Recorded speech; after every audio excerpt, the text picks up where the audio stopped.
The topic is metals. We have different classifications of metals, materials and metals. So engineering materials can be classified into basic categories. Number one is metals, the ceramics, polymers, composites. So these are the different classification of engineering materials. The chemistries are different, their mechanical and physical properties are dissimilar. So metals are used in manufacturing are usually alloys, which are composed of two or more elements, with at least one being metallic element. Metals can be divided into two basic categories, the ferrous and non-ferrous. The ferrous metals are based on iron. The group includes steel and cast iron. Pure iron has limited commercial use, but when alloyed with carbon, iron has more usage and greater commercial value than any other metal. Non-ferrous, they include the other metallic elements and their alloys. They include metals and alloys of aluminum, copper, gold, silver, and other metals. Ceramics is defined as a compound containing metallic or semi-metallic and non-metallic elements. Typical non-metallic elements are oxygen, carbon, and nitrogen. Ceramics include variety of traditional and modern material. Traditional ceramics includes clay, silica, aluminum, and silicon carbide. Newer ceramic include carbides and nitrides. So these are samples of the ceramics. No? They are used in pipes. They are used in washers. They are used in fillers. Polymers. Polymers usually consist of carbon plus one or more other elements such as hydrogen, nitrogen, oxygen, and chlorine. Polymers are divided into three categories. We have the thermoplastic polymer, elastomers, and the thermosetting plastics.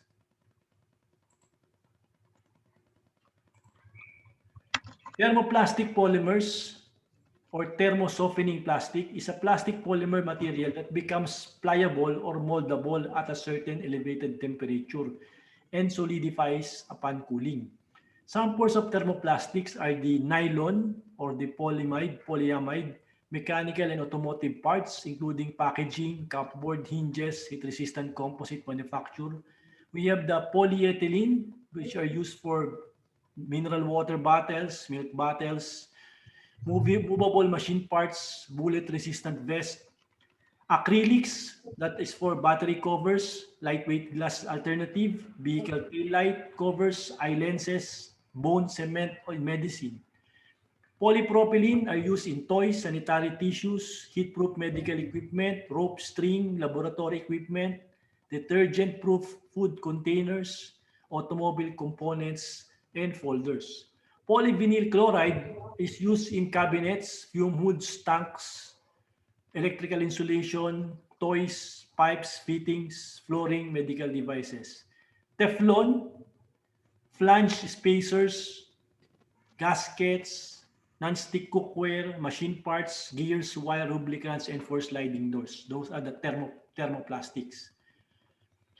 We have now the elastomers. No? Elastomers are polymers that stretch and then return into original form. So as you can see, those are the bushings, no, the cascade, the shock absorber covers. So those are the polymers. Thermosetting plastics are plastic that can be softened on heating but become permanently hard on cooling. So as you can see, the thermoplastics can be melted repeatedly like those Lego blocks. Thermosets, one shape cannot be melted. So the thermosets are polyurethanes like paints, coatings, print rollers, footwear, sealants. No, as you can see, our footwears once you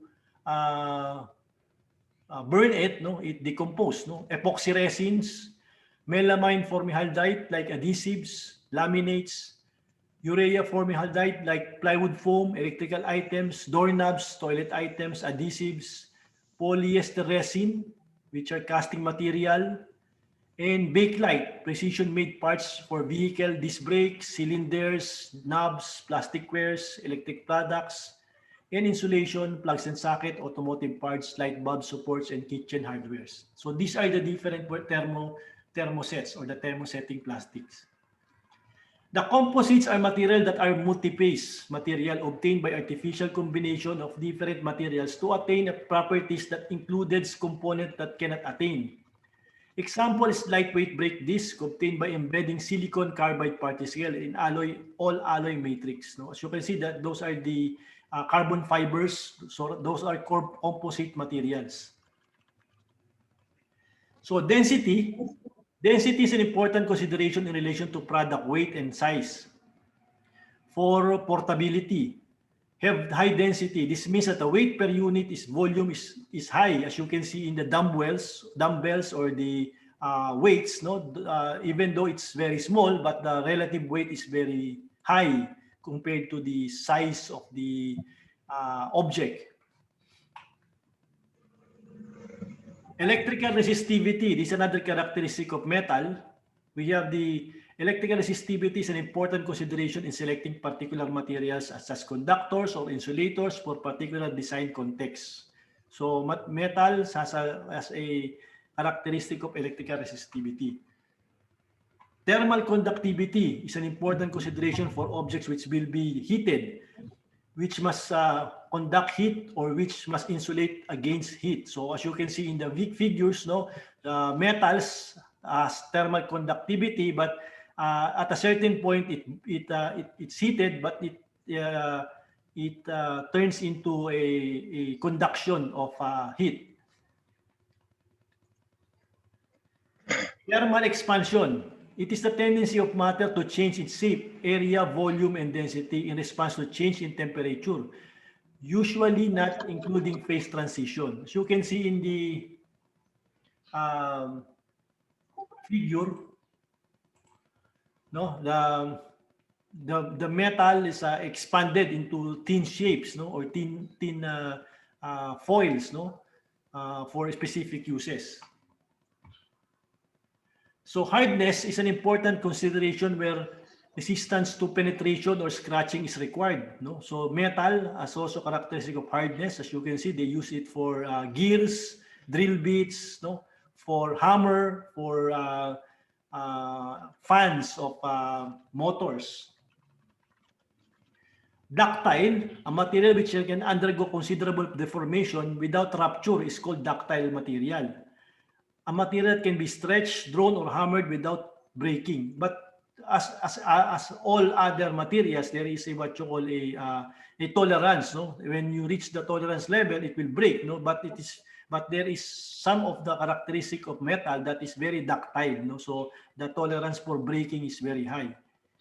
Okay, so this is the example of a material, a metal that was splitted due to stretching. Okay. Brittle, a material which cannot undergo any deformation, is called brittle material. Brittle material has a tendency to break into pieces easily. No, like cast iron, it's very brittle, but it's hard, but it's very brittle.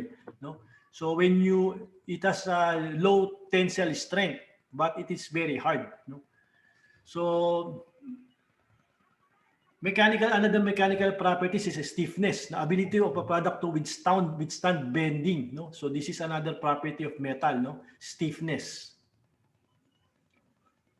So another mechanical property is the tensile strength, the ability of the material to withstand pulling forces. No, so these are used for springs, used for metal tensile metal sheets, and reinforcing bars. So those are metals that have high tensile strength.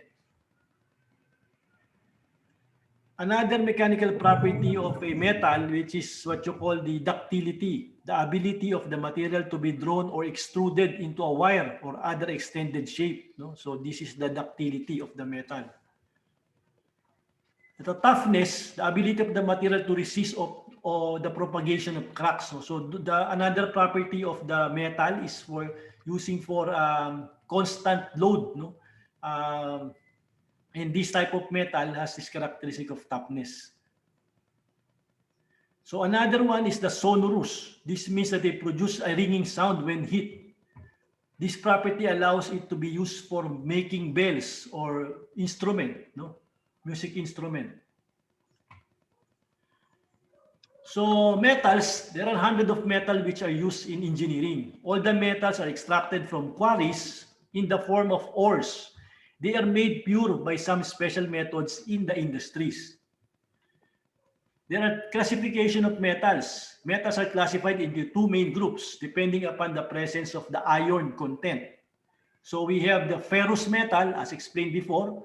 All those metals which contain iron as a chief constituent as called ferrous metals. These are pig iron, rough iron, and the cast iron.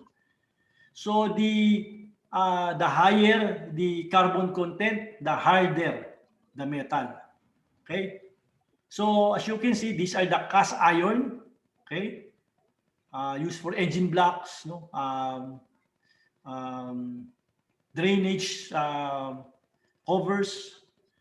The low carbon, which is the used for grills, no, for nuts and for certain numbers of cans, no, for body parts, no, those are the low carbon steel. Body parts of the car or vehicle.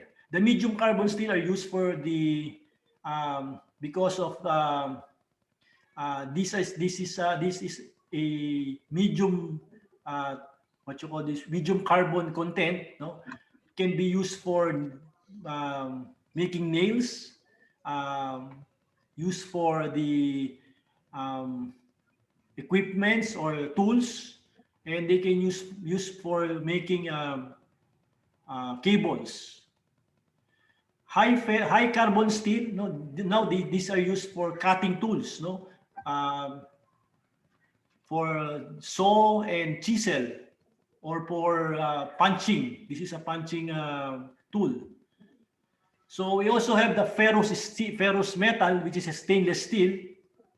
These are metals that are used for kitchen sink, no, stainless steel for cooking equipment and utensils. Non-ferrous metals are those metals which do not contain iron as a principal constituent, are called non-ferrous metals, such as zinc, lead, nickel, chromium, silver, platinum, gold, and all other metals except steel and iron. So non-ferrous metals are soft. Okay, they are soft. By alloying with other materials, they form a new material and become stronger. So from a soft material, they become now stronger because they are alloyed with other materials. Or, no? So these are known as the non-ferrous alloys. So non-ferrous alloys are like aluminum, which can be used for wirings. Because these are lightweight metals, no. So these are used for cans for soft drinks. We have a non-ferrous material which is called copper. No, this has high conductivity for electricity, same as aluminum. So this was also used for piping of water. Now it's only used for gas, no, or medical gas. So another type of non-ferrous material is tin, no, which are used for the PCBs and for the tin cans, or for the other materials. Lead is also used for this. This is another non-ferrous alloy, lead, and brass. Okay, so brass are used for these are laxet. Sometimes laxet are used for brass. Sometimes for nuts and bolts. Okay. Steel is an alloy, no, mixture of two or more than two metals, carbon and iron. It is most important metal which is widely used in reinforced concrete construction of civil engineering. So there are different types of steel. We have the low mild soft steel, which is the plain carbon steel, the medium carbon steel, and the high carbon steel or the hard steel. So the low mild steel or the soft plain carbon steel, The carbon content is 0.15 to 0.3. So it has a low carbon content. No, it is ductile, malleable. It corrodes quickly. It can easily be forged, welded, and riveted. So you can weld it. No, the low carbon steel you can weld. The low carbon steel. No, it can withstand shocks or sudden impacts. It is not much affected by saline water, so it doesn't corrode easily. No, it corrodes, but it is equally strong in tension, compression, and in shear. So uses of the mild steel or the round bars are extensively used as reinforcement in construction. It is extensively used in manufacturing of various tools and equipment, machine parts, railway tracks, transmission towers, and industrial buildings. These are samples of mild steel bars, mild steel plain bars, mild steel bars. Medium carbon steel. So this type of steel is the carbon content is 0.3 to 0.8. Okay, medium steel is a characteristic between those low carbon and high carbon steel. So it is the medium, type of carbon steel. It is widely used for boilers. No, high carbon steel. This one is another type of steel, but high carbon content 0.8 to 1.5. No, carbon is rendered to make it harder and tougher. No, its structure is granular. It is more tough than and elastic than mild steel. It is easier to harden to temper. It is more difficult to forge and weld. So the hard steel or high carbon steel, there is a difficulty on welding the high carbon steel. Okay, comparatively, it is stronger in compression than in tension. It withstands shocks and vibration better.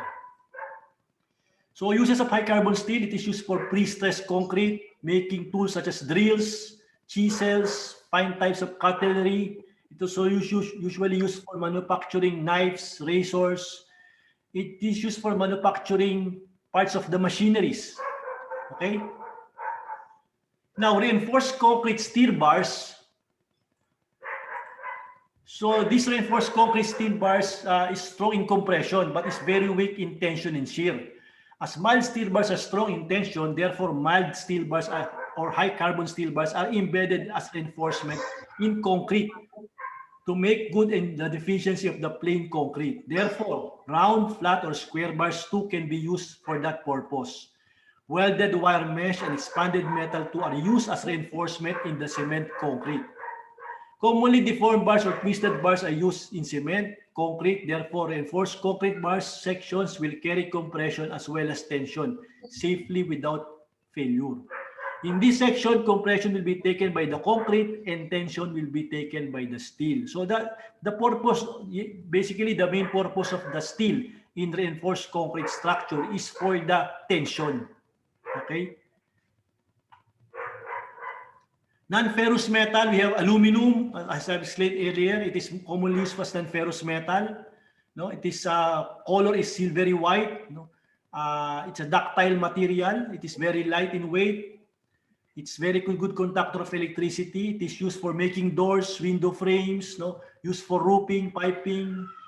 Another one is copper. No, it is mostly used non-ferrous metal. Its color is reddish brown, very ductile, excellent conductor of electricity.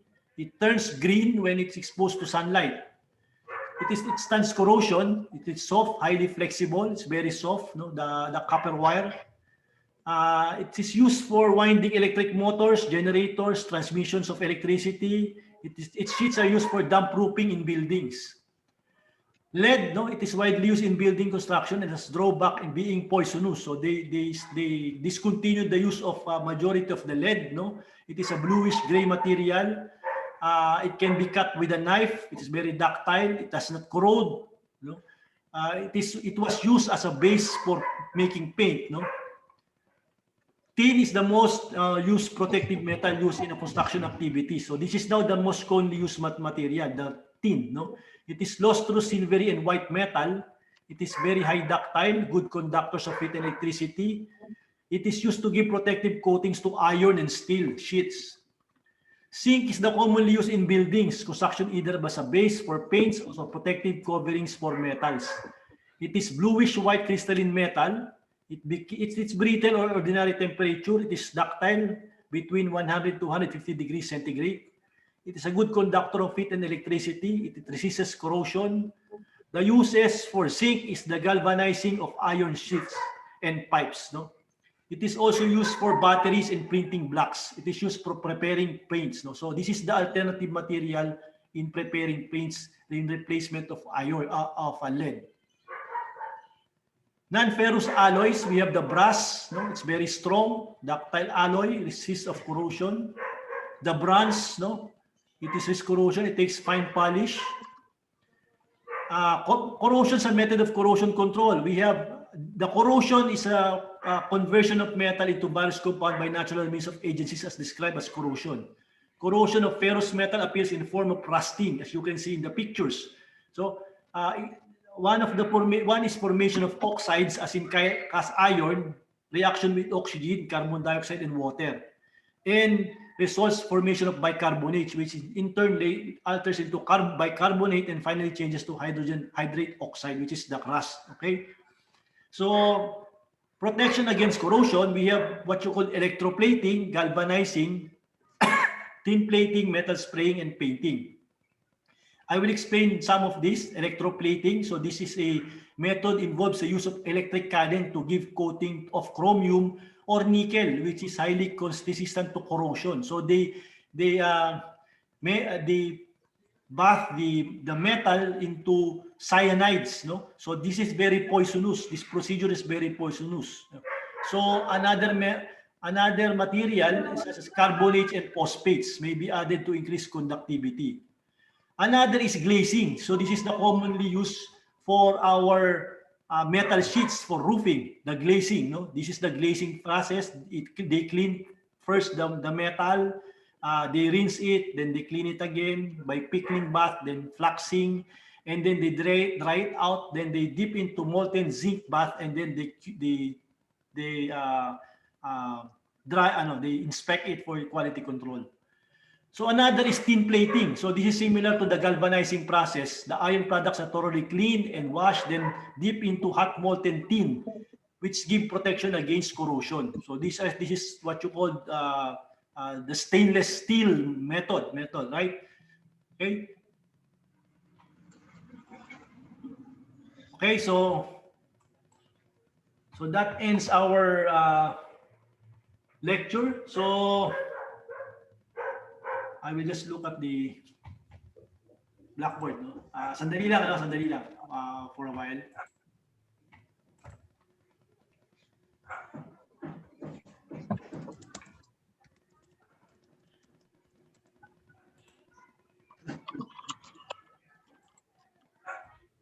Sumabay pa yung aso ko sa pagsasalita ko. Ang ingay.